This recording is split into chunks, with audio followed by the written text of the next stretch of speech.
মহিলাসকলে গা ধুই উঠি কেতিয়াও এই ভুল নকৰিব।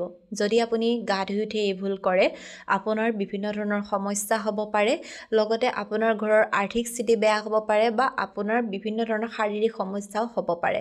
যদি আপুনি এগৰাকী মহিলা, আপুনি ভিডিঅ'টো নিশ্চয় চাব। এতিয়া অকল যে মহিলাই এইখিনি কাম নকৰিব তেনেকুৱা নহয়, পুৰুষসকলেও কিন্তু গা ধুই উঠি এই ভুল নকৰিব। এতিয়া মই আজি আপোনালোকক ক'ম গা ধুই উঠি আপুনি কি ভুল কৰিব নালাগে। যদি জানিব বিচাৰিছে ভিডিঅ'টো শেষলৈকে চাব, জানিব নিবিচাৰিলে স্কিপ কৰিব। আপুনি যদি আপোনাৰ ইউটিউব, ফেচবুক অথবা ইনষ্টা লিগেল আৰু অৰ্গেনিকভাৱে গ্ৰ'থ কৰিব বিচাৰে, আমাৰ লগত যোগাযোগ কৰিব।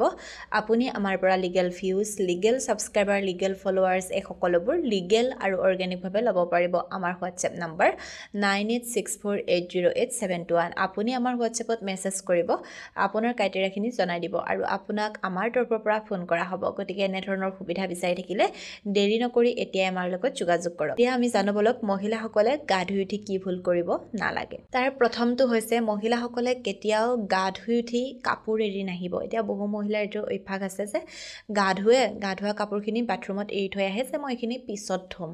আপুনি তেনেকুৱা ভুল নকৰিব। আপুনি গা ধোৱা কাপোৰখিনি যদি পিছত ধুম বুলি এৰি আহে, আপোনাৰ সূৰ্য দুৰ্বল হয় বুলি কোৱা হয়।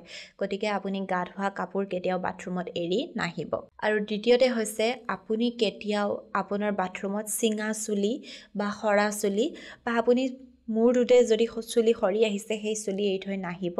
শনি দুৰ্বল হয় আৰু ক্ৰোধিত হয়, যাৰ ফলত আপোনাৰ বিভিন্ন ধৰণৰ সমস্যাৰ সৃষ্টি হ'ব পাৰে। এতিয়া আমাৰ বাথৰুমটো যদি আমি চাফা কৰি ৰাখোঁ, কি হয় জানেনে? ৰাহুৱে খুব বেছি ভাল পায় আৰু ৰাহুৱে যেতিয়া ভাল পায়, ৰাহুৱে আপোনালোকক খুব বেছি ধন সম্পত্তি দিয়ে। ৰাহুৱে সদায় যে বেয়া কৰে তেনেকুৱা কথা নহয়, ৰাহুৱে কিন্তু আমাৰ ভালো কৰে যদি আপুনি আপোনাৰ বাথৰুমটো চাফা কৰি ৰাখে। বিশেষকৈ বুধবাৰৰ দিনটোত যদি আপুনি আপোনাৰ বাথৰুম চাফা কৰে, চাব আপোনাৰ ৰাহু খুব বেছি ষ্ট্ৰং হ'ব আৰু ৰাহুৱে আপোনাক খুব বেছি টকা দিব। যদিহে আপুনি কথাসমূহ বিশ্বাস কৰে, আপুনি এইখিনি কৰি চাব।